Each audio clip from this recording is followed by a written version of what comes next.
How did Mesotheriids move during the stance phase of the gait cycle? And can subtle astragalar traits account for ecological differences?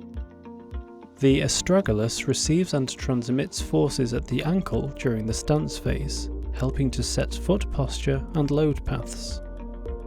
Its shape varies systematically with posture, plantigrade, digitigrade or unguligrade, and scales with body mass across phylogeny, making it a useful proxy for size.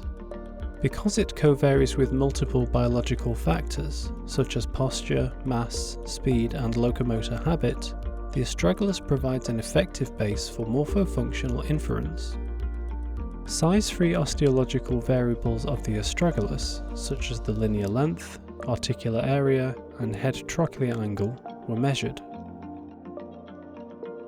The dataset included 38 extant terrestrial mammals, grouped by biological factors including posture, body mass, top speed and locomotor habit.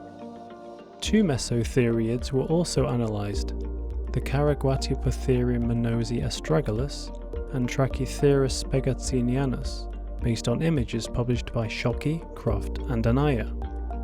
Osteological measurements and functional indices were integrated to explore locomotor ecology. Principal component analysis morphospaces from the full set of size-free astragalar linear, aerial and angular variables were built. The positions in morphospace were then interpreted using functional analogues from living mammals.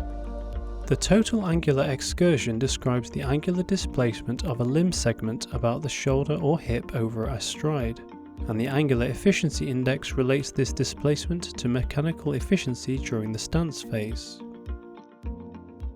The results showed that Mesotheriids fall within a conserved plantigrade module, clustering with extant plantigrade mammals in morphospace.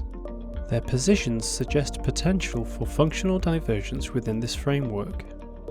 Within the plantigrade module, the 2 Mesotheriids occupy distinct positions.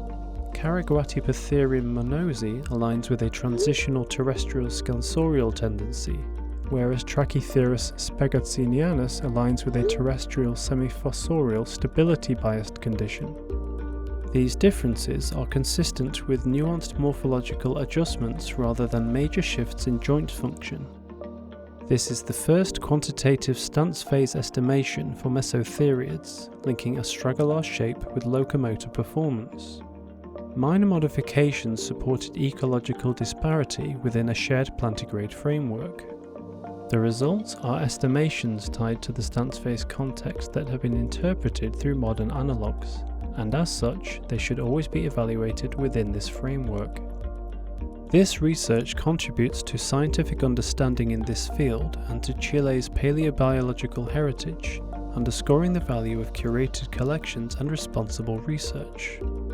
For further details, please see the published article at the DOI shown on screen. Thank you for watching.